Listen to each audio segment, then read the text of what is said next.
Bismillahirrahmanirrahim.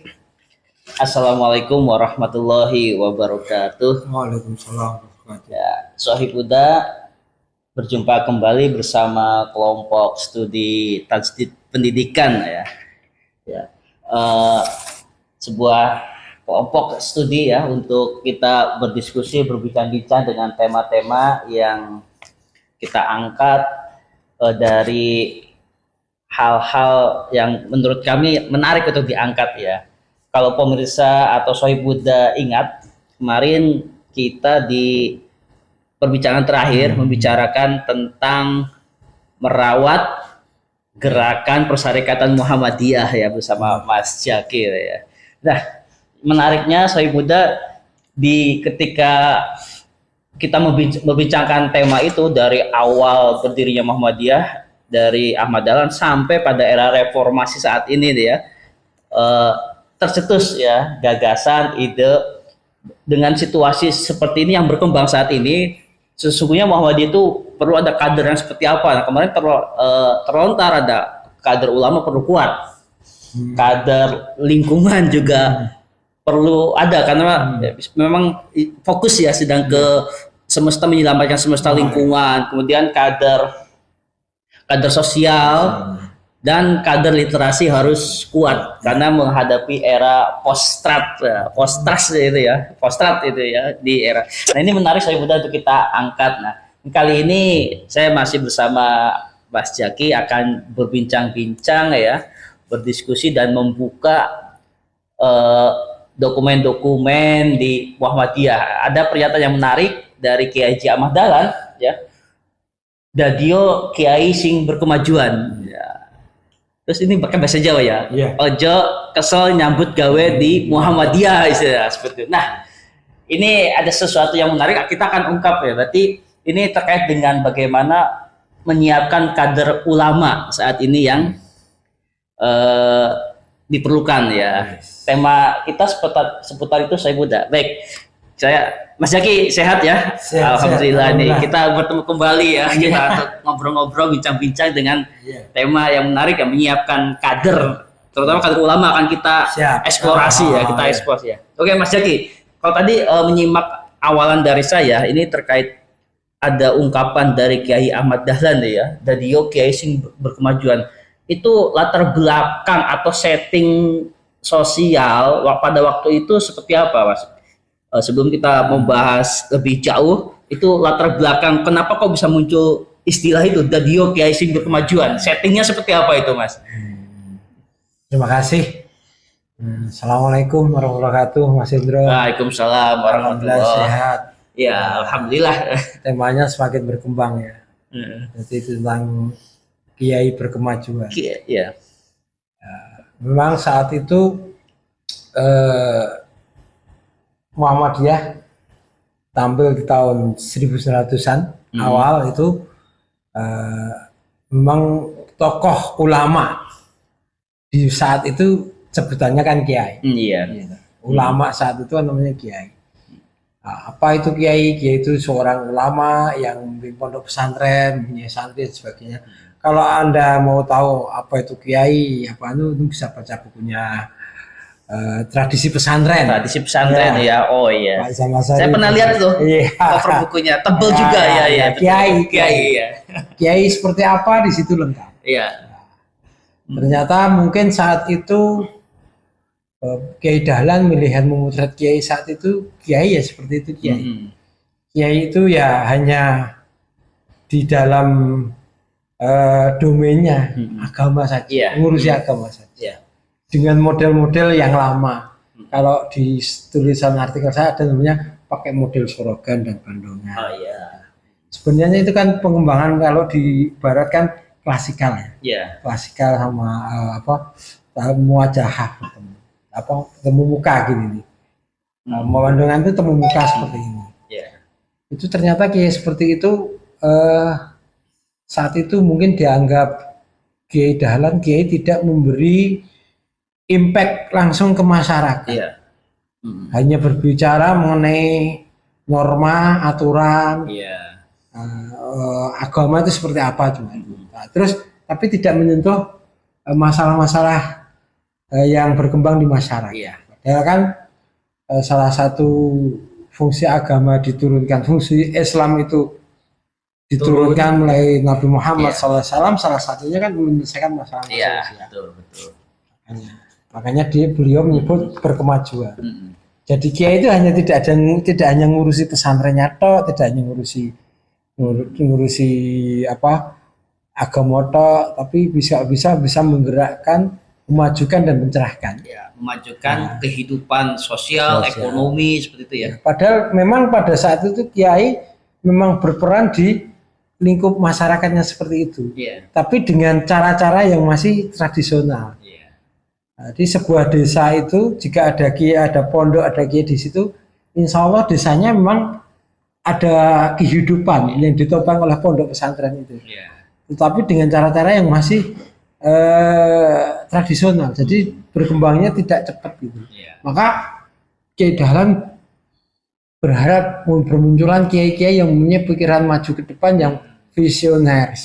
Makanya kata keberkemajuan jadi Islam berkemajuan. Iya, seperti itu ya, setting sosial dulu ya. Kenapa istilah itu muncul dari Ahmad Dahlan dan dia kiai sing kemajuan. Nah, oke, itu sekilas ya Sohibuddha tentang sejarah munculnya pernyataan tersebut. Nah, sekarang kita sekarang ya menyiapkan ulama. Di Muhammadiyah kan ada tarjih ya yang membahas tentang agama, ada tabligh yang menyampaikan.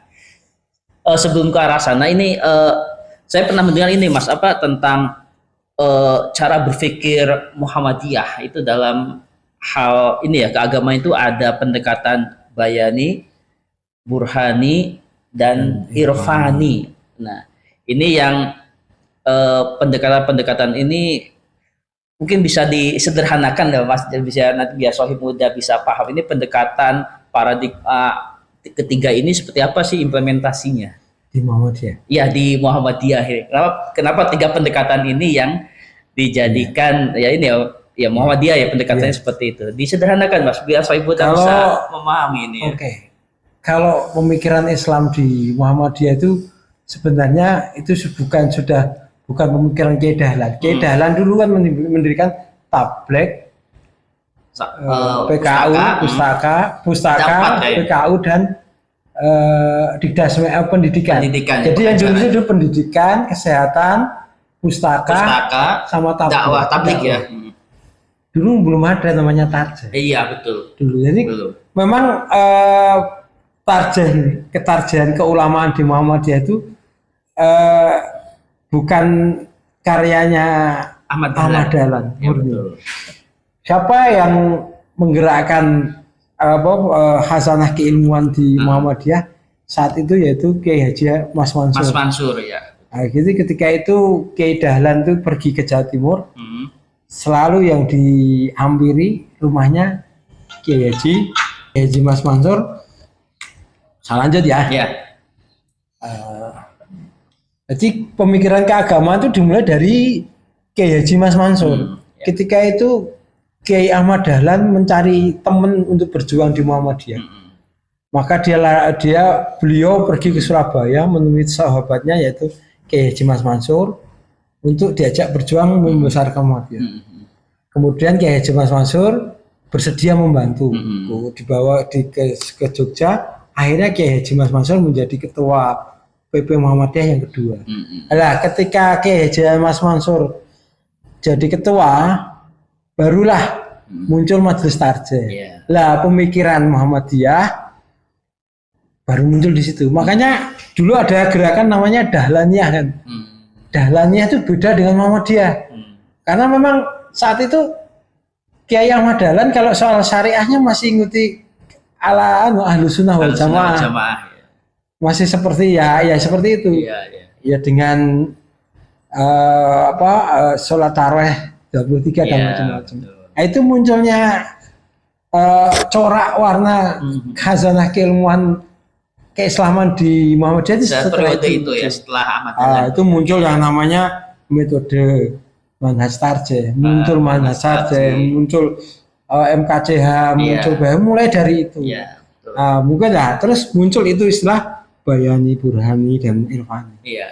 Bayani, Burhani, dan Irfani itu salah satu metode untuk memahami Islam. Iya. Ala Muhammadiyah. Iya. Seperti jadi sebuah metode untuk memahami, ya kita highlight dulu saya muda. Pendekatan ketiga itu adalah metode untuk memahami Islam, ajaran Islam ala Muhammadiyah. Ya. Seperti Muhammadiyah. Ya. Yang pertama dengan bayani. Okay. Jadi Islam itu dipahami sesuai dengan bayan. Bayan itu artinya apa? Keterangan. Bayan itu kan penjelasan. Keterangan nas berarti yang nas. Al-Quran dan hadis. Ya, dan hadis. Jadi aturan Islam itu seperti apa? Nasnya seperti apa? Ya. Quran dan Sunnah seperti apa? Ya. Makanya arju ilal Quran wa Sunnah al-Maqbulah. Kalau dulu arju ilal Quran wa Sunnah as-Sahihah. Nah, ternyata cukup al-Maqbulah, tidak harus as-Sahihah. Karena yang al-Maqbulah itu ya bisa diterima. Nah, harus itu kembalinya ke situ. Kalau Burhani memahami ajaran Islam harus sesuai dengan rasio dan logika. Pendekatan rasio ya. Dan logika. Ya. Kemudian yang ketiga Irfani. Bahwa ajaran Islam itu harus bisa menyentuh kolbu, masalah hati. Nah, di situ mungkin yang baru bisa mengisi itu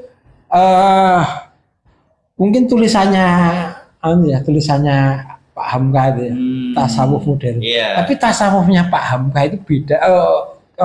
Tasawufnya Kiai Haji Hamka itu beda dengan tasawuf yang itu kan fokus di akhlak tuh ya. Di akhlak. Fokusnya di akhlak ya, tidak terkait dengan akidah seperti itu. Ya. Jadi ajaran Islam itu harus bisa menyentuh kalbu. Berarti apa? Ajaran itu harus bisa merubah perilaku manusia menjadi lebih baik.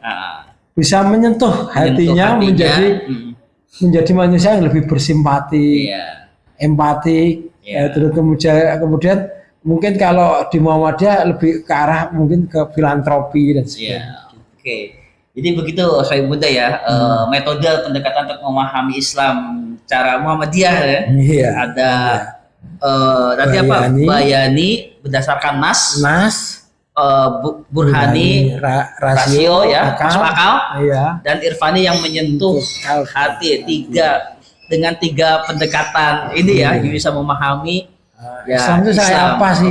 Seperti itu. Jadi Sohib Muda itu ya penjelasan terkait dengan pendekatan-pendekatan yang dikenal di Muhammadiyah ya, ada dikum Burhani, Bayani, dan Irfani. Nah ini menjadi pondasi bagi kader, terutama mungkin kader ulama yang akan menyebarkan ajaran Islam, berpaham Muhammadiyah, bermanhaj Muhammadiyah ke umat.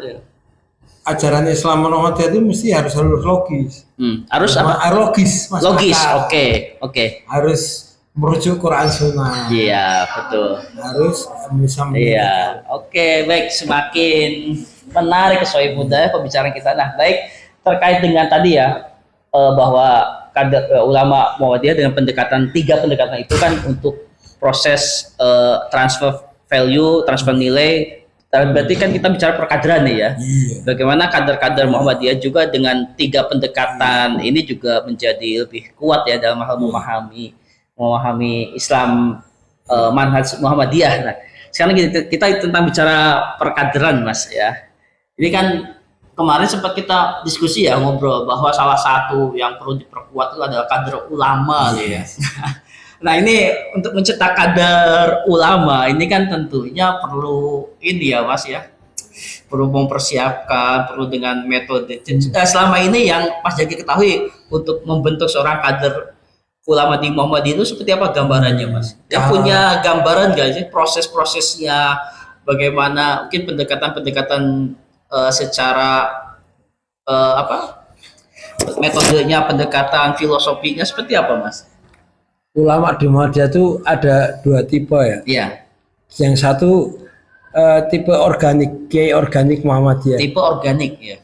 Di genuine asli Muhammadiyah. Ada yang memang orang yang dulunya bukan Muhammadiyah terus nempel ke Muhammadiyah terus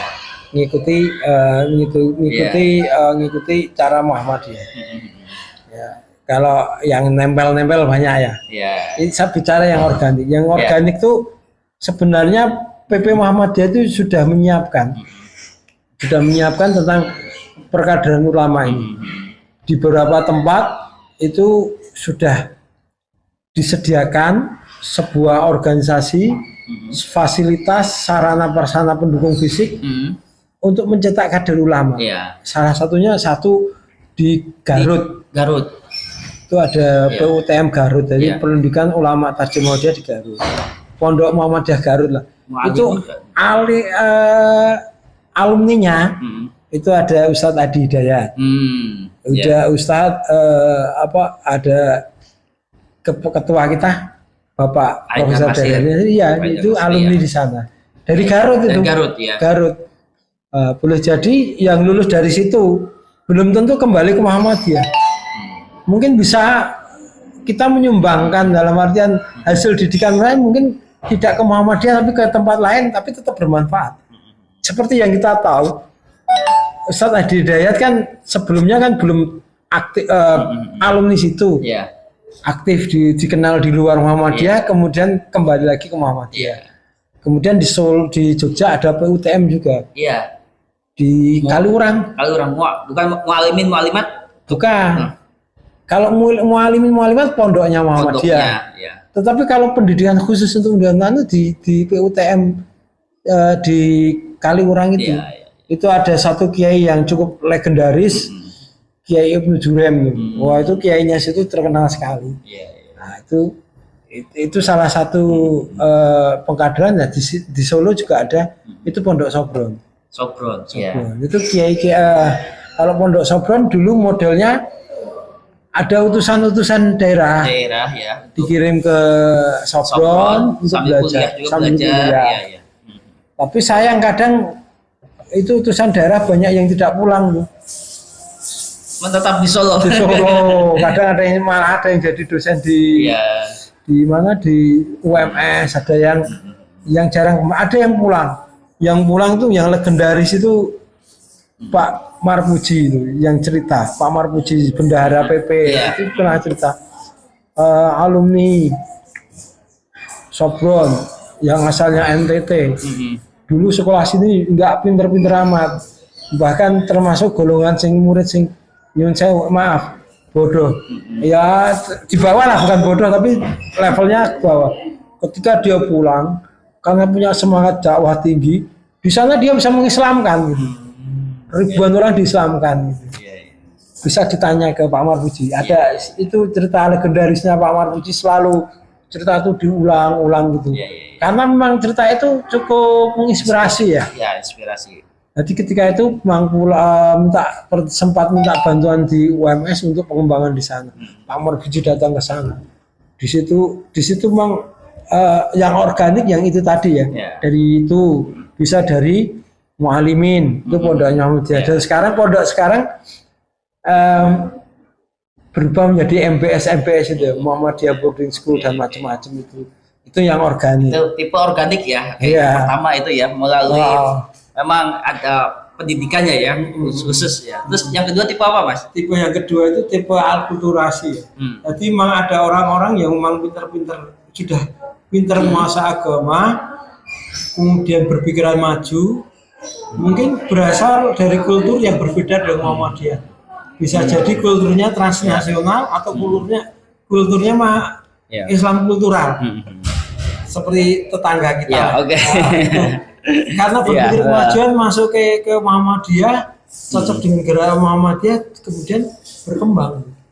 Ya mungkin yang tipe kultural mungkin salah satu contohnya tuh Pak Kiai Tafsir itu. Pak Kiai Tafsir. Itu kan itu kultural. Itu berasal dari keluarga Nahdliyin. Mas jadi tokoh Muhammadiyah. Pak Prof Din Samsudin. Itu juga dulu IPPNU. Betul. Ikatan Pelajar Nahdlatul Ulama. Karena dia sekolah di Gontor, berpikiran maju, kemudian sekolah di Jakarta. Ternyata suka dengan gerakan dan tertarik dengan gerakan ini. Itu tipe akulturasi juga ada. Akulturasi itu ada dua tipe ini ya berarti ya. Tipe ulama di Muhammadiyah ya, karena gerak organik dan akulturasi ya. Itu berpengaruh di gerak organisasi, Pak. Jenengan pernah merasakan kan bedanya gerakannya Prof Din sama Prof Haidar, beda kan? Iya. Nah, itu dua, ya tipe kalau Prof Haidar tuh organik gitu ya. Gitu. Kalau Prof Din Samsudin akulturasi dia tipikal kepemimpinan. Iya. Biasanya kalau akulturasi lebih luas, lebih luas karena ya memang temennya banyak, karena di luar udah banyak temen. Oke. Jadi semakin menarik ya Sohibul membicarakan tentang ulama Muhammadiyah yang memang strategis ya untuk menyampaikan ya manhaj. Oke, mungkin gini Mas, fungsi ulama kan memang ini ya untuk bagaimana menyampaikan berdakwah pada masyarakat ya. Tetapi memang sebelumnya kan untuk berdakwah kan perlu memperluas pengetahuan dan meningkatkan keimanan. Tentu ya untuk kader ulama menjadi ulama itu kan memang perlu kompetensi tertentu pada level tertentu gitu ya, pada level tertentu. Nah ini ikhtiar seorang ulama yang level mumpuni memiliki aspek dari ya itu tadi yang tadi pendekatan rasionalnya bagus, agama nasnya paham sampai ke bisa menyentuh hati, itu ada nggak Mas profilingnya dan untuk menciptakan kader seperti itu apa Mas profilingnya itu apakah memang seperti pendekatannya hati itu hamkal tasawuf itu memang perlu dikuasai juga filosofi filsafat ya, tapi tasawufnya itu perlu seperti apa Mas profilingnya Mas biar dari sisi kuat itu ya. Jadi gini, profil ulama di Muhammadiyah itu Prof Samsul Anwar pernah menyampaikan ya seorang ajaran Islam Muhammadiyah itu harus mengandung 4 hal. Bisa saya terjemahkan gini, seorang ulama Muhammadiyah itu harus mempunyai 4 sifat. 4 sifat ya. Yang pertama harus tauhidnya lurus. Tauhid lurus. Tauhid lurus. Ya, harus lurus. Tauhidnya itu tidak tercampur syirik. Iya, betul. Murni ya. Yang murni. Yang kedua harus selalu merujuk Quran dan Sunnah. Ya. Kemudian manhaj yang dipilih Islam wasatiyah. Islam yang tengahan. Wasatiyah ya. Tengahan. Kemudian harus menjadi rahmatan lil alamin. Oke. Itu kita bilang profilnya. Kita mengacu ke profilnya dulu ya. Profilnya seperti itu. Tauhid yang lurus merujuk pada Quran Sunnah, kemudian wasatiyah pahamnya dan juga bisa rahmat. Kita sekarang menuju ke salah satu contoh. Prof Hamka ya. Kiai Hamka ya. Haji Abdul Karim Amrullah Karim Abdul Malik Karim Amrullah. Abdul Malik Karim Amrullah itu Hamka ya. Disingkat Hamka itu beliau kan tauhidnya lurus. Iya. Kemudian beliau itu selalu merujuk Quran dan Sunnah. Iya. Tidak pernah dia keluar dari Quran dan Sunnah. Tauhidnya juga lurus. Kemudian dia itu Islamnya wasatiyah. Iya. Pernah beliau itu kan mengeluarkan fatwa yang menjadi polemik, fatwa tentang salam Natal. Tapi itu sebenarnya itu sebuah perenungan beliau selama dia hidup berdampingan dengan umat Kristen. Bukan berarti dia tidak toleransi. Fatwa itu muncul karena dia itu sudah lama bertetangga dengan orang-orang non-Muslim dan bagaimana cara dia memperlakukan non-Muslim, kemudian lahirlah itu. Jadi tauhidnya lurus, Quran Sunnah, tapi ya bisa berbaikan dengan umat sebelah.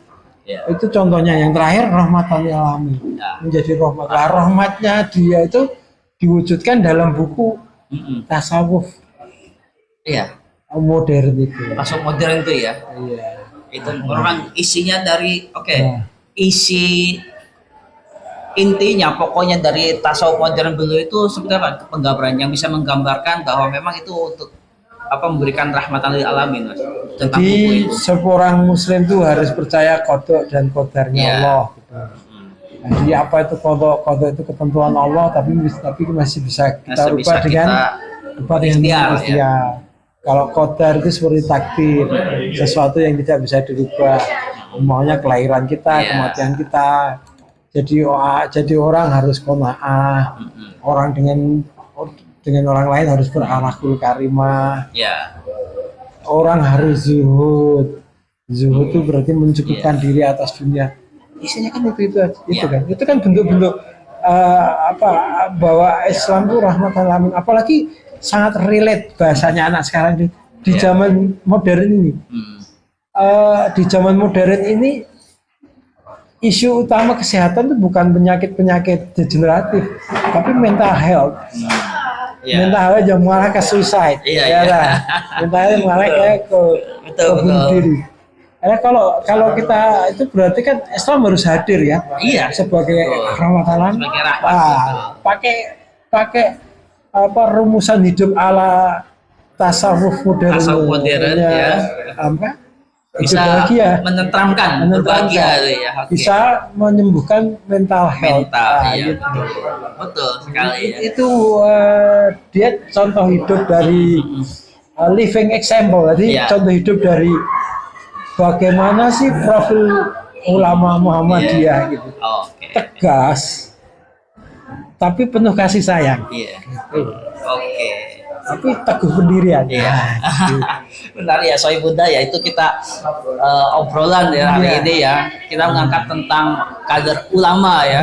Jadi ada contoh-contoh dari kita bicara konsep ya. Dari ada mulai ungkapan Dadio Kiai Sing berkemajuan, kemudian pendekatan Burhani, Bayani, Irfani, sampai pada proses bagaimana pengkaderan di Muhammadiyah, sampai pada profiling ya, kader ulama di Muhammadiyah yang bisa memang menggambarkan ya bagaimana Muhammadiyah itu memberikan dampak bagi umatnya. Tadi yang diangkat tuh Hamka sebagai tokoh ya, ada impactnya ya.